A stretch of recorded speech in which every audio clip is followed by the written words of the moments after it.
Impact Magazine captures the integral moments that catapulted these phenomenal individuals to walk in their purpose. I was born in Birmingham, Alabama. I'm raised in Jackson, Mississippi, and Atlanta, Georgia.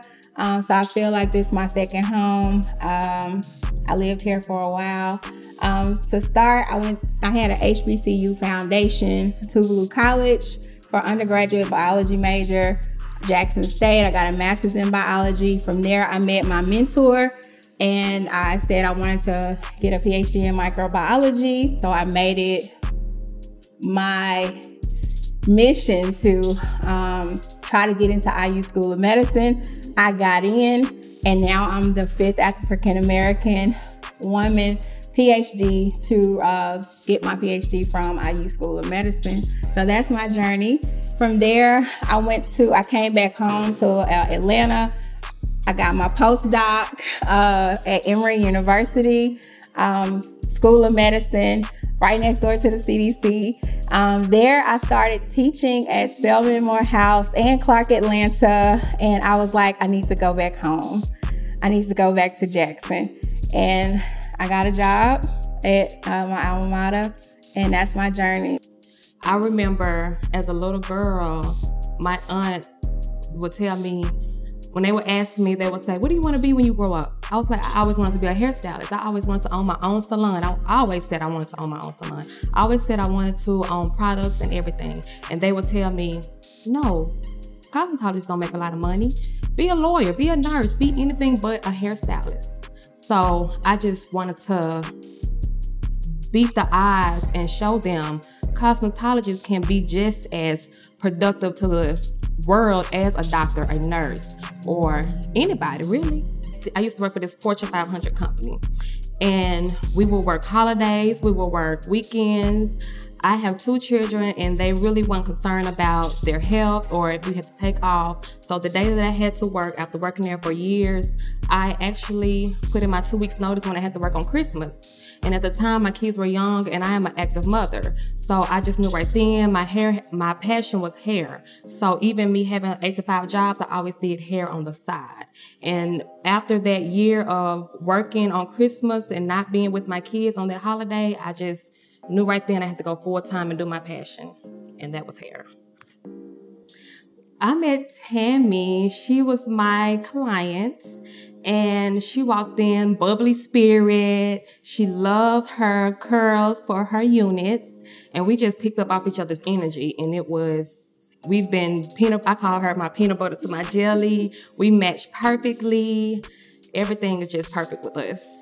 I met Jennifer actually on as a walk-in. I saw a lot of her work on Instagram, and she had this style she did called major curls. And I'm all curls for the girls. Like, I'm all about curls. So I walked in, and I was like, is Jennifer here? And she was like, I'm right here. And she was still working on a client.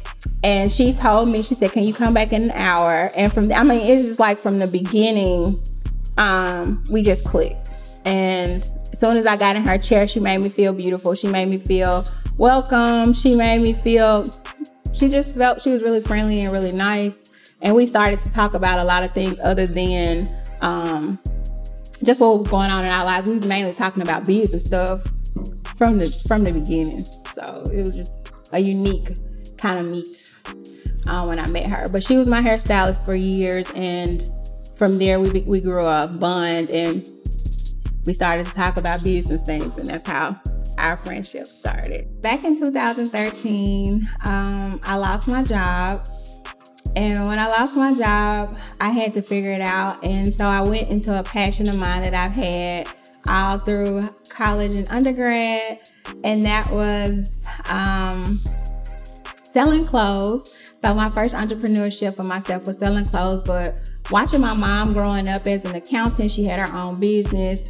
She would tell her stories about her parents from Edwards, Mississippi. They had a juke joint, that's what they called it, in downtown Edwards. And it just kept inspiring me over the years to want to have my own thing, so I wouldn't depend on anyone else for a check. Tammi called me one day and she was like, hey, can we meet for lunch? I have some business to talk to you about. And I was like, sure. We always met for lunch, and I had no idea that she was going to say anything about hair products. She didn't know that I was creating my own products. So when she came to me, I was like, sure, we can collab. You're a scientist. I've been praying for you. That's why I say she's my peanut butter to my jelly, because I have been praying for someone like Tammi to help me with my business, to help me with my products, to help me prosper in life. So me and Tammi collab, and it's been perfect. I was surrounded by natural salons, weaveologists, all kinds of salons, natural hair salons. So they would come next door to look at clothes, and I would go next door to see what kind of hair they had, or to see, just to talk, because, you know, in the shop, you talk about what's going on in the streets. So I would go next door just to keep busy. And I never saw none of the salons have their own hair products. And some of the girls would come in my boutique asking to buy hair from me. And I was like, oh, I don't sell hair, baby. I only have clothes. So I came up with the name Hair Luxury. When I came up with Hair Luxury, we were gonna sell the best of the best hair. Then I decided, why am I selling hair? I'm a scientist. I need to be making products. And that's where Hair Luxury came from. That was in 2014. Tammi is great with knowing the right chemicals to put in the product so it can have longevity on the shelf, to know what mixes with what. But I come in because I know as far as the essential oils and what makes the hair grow, what makes the hair strong, what makes it shiny, what's gonna stand the hair out compared to any other product that there is in the market. Me and Tammi have a product, the leave-in conditioner is our #1 seller. I call it cracking a bottle because we have taken our time with that product. It wasn't ready at first. Tammi was ready to push it out, but I was like, no, Tammi, it's not ready yet. We have to perfect this. If we're gonna put Hair Luxury on the map, we have to make sure that this is perfect. We respect each other, first and foremost. Me and Jennifer respect each other's opinions, whether we agree or not. We like to eat lunch a lot. We eat a lot of lunch. So a lot of the times when we were eating lunch, they were more like business meetings. She would tell me about products she got, and I'm like, let's try to focus on this, or let's try to focus on that. But then when we created the brand, we wanted like 4 products that everyone uses. We wanted 4 products that everyone uses. And when we came up with the products, it was different things that we looked for in the products that we wanted to make sure they had. And we make it work if we agree or don't agree. If we write down, brainstorm, have dreams at night, we'll write them down and talk about them. Whether it's over lunch, dinner, meeting up with the kids, doing stuff with our children. We just make it work. We make it work the best way we can. The fact that we can collab with her intelligence and my history in cosmetology, that is what makes us a team. She trusts my opinion. I trust her opinion. And with us together, you cannot have a better team with a scientist and a cosmetologist.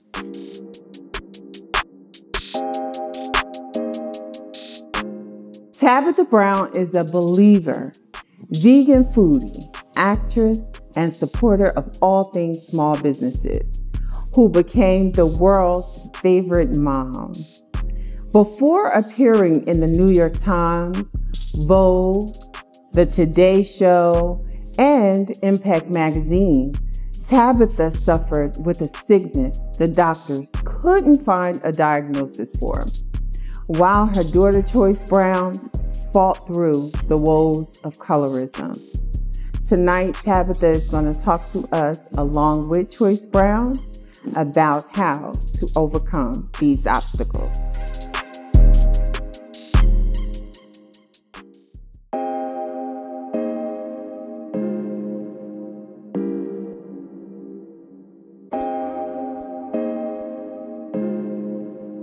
Well, Well, I became vegan. I had been sick for like a year and a half, and doctors couldn't figure out what was wrong with me. I woke up in January of 2016 with a headache in the back of my head, and that headache literally rested there every day for 1 year and 7 months. Some days better than others, but some days very debilitating. I would fall when I would walk, chronic fatigue and chronic pain, and just couldn't seem to get well. And going to the doctor week after week, month after month, MRIs, blood work, everything would come back normal. And the doctors just couldn't seem to help me. Although they gave me every drug they could think of, and my body just would not react to anything. And if anything, it probably made me worse. And then my daughter came home from school one day and was like, "Oh, Mom, we saw this documentary at school today. I think you should watch it." And it was What the Health on Netflix. And I thought, well, honey, ain't every day that a teenager come home from school and tell you to watch a documentary. Honey, pop the popcorn, okay? Let's see what this is all about. And it was pretty instant after I watched it with my husband. And they were talking about diseases that run in your family don't really run in your family. It's not really hereditary. It's that you eat the same thing causing the same disease in your family. And it was kind of like a moment for me where I thought, well, my mama died at 51 of a rare disease called ALS. There's no cause and no cure. My dad is 68. He's the oldest male to ever live in our family. And I thought, well, the only common denominator I could think of was meat. And it was also the only thing I had not tried. And so I told my husband, I was like, let's do a 30-day vegan challenge, together as a family. And let's just see, I'm desperate. At this point, I had nothing to lose. And so we did it as, a 30-day challenge. And in the first 10 days, my headache went away. And the days to come after that, I started getting energy again and just starting to feel like my old self. And by the time it was day 30, I was like, I'm not gonna stop. This is gonna be my life. And honey, 3 years later, here I am. You know what? I didn't prepare my family. I've been the same mama, the same wife, right? When you're the same, you don't have to prepare, right? There's nothing new other than the things that are coming, social media and fame, I guess, but I didn't change who I am. I'm free, so my family knows me as mama and wife, and I always try to make sure that as far as the kids, that they don't get caught up in the Hollywood of it all, right? Because you try to make sure that everybody keeps a balance mentally and inside, right? So there was really no preparation for that. But of course, we're also in quarantine right now. We ain't had to go out into the world. So, but when that happens, it's still gonna be the same. I still run the ship the same way. All the things that I was experiencing before, I don't have anymore, right? But I do still live with chronic pain in my neck that comes off and on. Because I have arthritis, I have spinal stenosis, where I had a car accident in high school, and the tip of my spine is deteriorated. So every now and then I have a flare up, and I grew up calling it a crook in my neck. Sometimes you can't turn to the sides. I have those things, but a good mattress should help me with that. But I do have those flare-ups that are very painful, but nowhere where it used to be. For a very long time, I tried to make other people feel comfortable, right? I always covered my accent because I was told to. I always wore my hair straight and long because I was told to. I was always trying to fit in, and when I got sick, I sometimes think one of the reasons why I was so sick is because I was suffocating the true me. I couldn't breathe, right? And I got exhausted. And while I was sick, I had what I call my coming to Jesus moment in my bathroom one day. And I was really in search of my soul, right? And they said the only way you can find your soul or see it is to look through your eyes. And so I went in my mirror in my bathroom, and I always tell people, I don't know if because my eyes are so big, honey, but it was so scary looking at myself for a long time in the mirror. I was like, Lord Jesus, these eyes are big. But I had a moment where I prayed and I asked God, if you heal me, you can have me. And I'll do whatever you ask of me. I won't try to live this life my way no more. I'll simply just do what you created me to do. And I'll do it your way. And that day I really meant it, because for so long I had been sick. I had really lost my faith a little bit. I thought God didn't hear me for a while. because I had got to a place to where I was habitually praying, right? I was just praying out of habit. I was just saying what I'm used to saying, but I won't believe in it because I didn't get no answers. You know, I had kept being sick, kept not feeling well, not feeling like myself. But that day in the bathroom, I meant it. And I really released and left my old self there that day. And a couple weeks later, I had a dream. And now, ever since I was a child, my mama has always told me I had the gift of dreaming. That was a gift that God gave me, where I see things that are coming or give messages to people through my dreams. And I saw myself in my dream on a TV show, but I didn't look or sound like the old Tab. I was completely free. I spoke with my accent. My hair was in a little short afro, and I was so happy. And I was on some type of a show. And I woke up and I thought, oh Lord, what was that, right? Because, you know, I wasn't auditioning like I was able to do before. I had been on disability for over a year. I used to do stand-up. I wasn't able to do stand-up, and I had been depressed and had major anxiety because I had thought like, Lord, you brought me this far just to bring me here. But in this dream, when I woke up, I prayed, I said, God, reveal that to me. You know, I heard a voice that said, start doing videos. And when I heard that voice, I was scared. I was like, oh Lord, I don't want to do no videos. And I was like, I ain't doing no videos, Lord, right? And he said it again, start doing videos. And then he reminded me, he said, remember 2 weeks ago in the bathroom, you said, if I heal you, I can have you. And I was like, I gotta live a life of obedience. And so I knew I couldn't go on the path being the old Tab. Even though in the very beginning, if you kind of go back and look at my videos from 3 years ago, in the very beginning, I was still very much so holding on to covering my accent. I would let it out a little bit, then I'd pull it back. Let it out a little bit, then pull it back. And then as time went on, I just kept getting more and more free. And as I saw people were okay with me just being me, I was like, this is what God had been showing me. This is what it means to be completely free. Because all those other years, I was not free. When you conform to try to fit in, you're not free. But honey, Tab free now. Her and Donna, we free, girl. Well, you know, she kept a lot in, right? For a long time, we didn't know how bad it was until she got much older, you know, and she would say like, you know, guys would tell her, oh, you'd be prettier if you were light skinned, or call her nicknames like Dark Knight, things like that. And child, that was heartbreaking, beyond heartbreaking. I would always reinforce her beauty and tell her how beautiful she is, and just encourage her to let them know, honey, they don't know what they're talking about.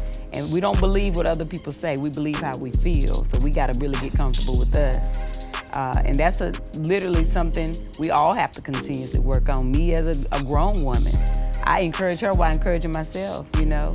But I grew up that same way of being teased for being dark skinned, or, you know, being in a predominantly white classrooms and workspaces.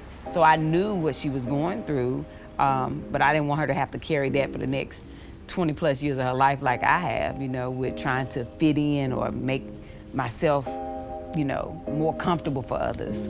This last year of her life has been an amazing thing to watch. It was almost like all the years of school, she must have been in a cocoon. And then after graduation, the butterfly just said, okay, honey, I'm about to fly and I'm ready, I'm out of here, okay? And every day has just been amazing to watch. Well, for the documentary, for What the Hell, I just thought it would be something good. Like I learned a lot from it at school, and usually at school I didn't really take things from stuff. I hated school. I never really took anything from that, but that I was like, I'm getting into this. This is interesting. So I was like, let me share this. So I shared that with her. And then with TikTok, I knew that she would pop on there, because TikTok is like, it's easy, but it's like a strategy. So I just knew like her personality would definitely pop on TikTok. So I went to like a bunch of different schools because we moved around a lot. But I didn't really start to experience any kind of like racism or colorism until we went to the Valley, because that's when like it's that age group where I was like 12, middle school area, so everyone's kind of just like ignorant and mean and they don't care. And there was like no black kids around me, maybe like a couple of them, but they weren't like me, they weren't as dark as me. A lot of mixed kids, But I went through it. I was more logical than like depressed or anything. I would mostly try to fix my problem. I thought like my skin was an issue, so I would look up on YouTube. I remember I'd be like, how to be lighter or how to make people like you, and that was my thought process. But I grew out of that. In high school, I got into it a little bit more. I was like, okay, I think I'm a little cute, but I'm gonna keep it together. I'm not gonna say nothing yet. But then after we graduated, I just knew, honey, get into this skin, girl. Get into it, it's glowing. I think I was just like seeking validation from my peers because that was like the most consistent thing. Everybody wants to, you know, you want to be the cute girl at school, you want to be popular. I was popular, like I was funny. I was like, you know, a class clown, I used to be making jokes and stuff, but never was it like, oh, Choyce is so pretty, or Choyce has cute style. I was always like really different, so. I think that was like the one thing that I was like, I want to be pretty at school. I just stopped caring what people thought. I was like, you know what? And I got to a point where I was like, I've heard everything. Like, you can't even get into this, like, you can't even get into my head now because I've heard literally everything. Like, try it, I heard it already. I know I'm bomb at this point, y'all lying. So, I don't think online, it was a little bit hard at first because I wanted to come off a certain way. But now, like just with like the more that I just get into the world, the more I grow, I like to speak my mind. I like to let people know what I think. I like to share my opinion. I'm very big on like rights, you know, gay rights, feminism, all that, human rights in general. That's one thing that one thing about Choyce is she's gonna get into these rights, honey. I raised the right. I feel like if you don't feel good, you should at least look good. And then when you feel great, you don't even have to try to look good because you just feel great, so that already comes with it. I think you should at least have like a balance. So if you feel bad, look good. And if you feel good, then don't even worry about how you look because you feel good anyway, or do both, you know? But it should always be a balance. I'm gonna have this outfit on, and I'm gonna be cute. I'm crying on the inside, but on this outside, honey, we're serving. Yeah. Well, you know, for me, it's all about keeping an open line of communication. You know, even when she was younger, you know, she had a hard time trusting me. I think kids just do out of fear. And I can tell her every day, girl, you ain't ever gotta lie to me. I'm your friend, I'm your mama, but I'm your friend, you can tell me anything. But it comes to a point where you gotta really believe that. But just never giving up on letting them know I'm here for you. We can talk about anything. I am your #1 fan. I'm also your #1 security guard. I'm your #1 everything. If something go down, I'm gonna like keep you safe type of thing. But I think it's just making sure that they know you can trust me and seeing them for who they are, not as your child, but as for a human that they are, because every child is different. You know, I got 3 kids, right? My bonus daughter, she's the oldest, but I have my daughter and then my son, and they're all different humans, so you gotta meet them where they are. And you, as a parent, you gotta be okay with that. You can't parent them the same, because they're not the same human.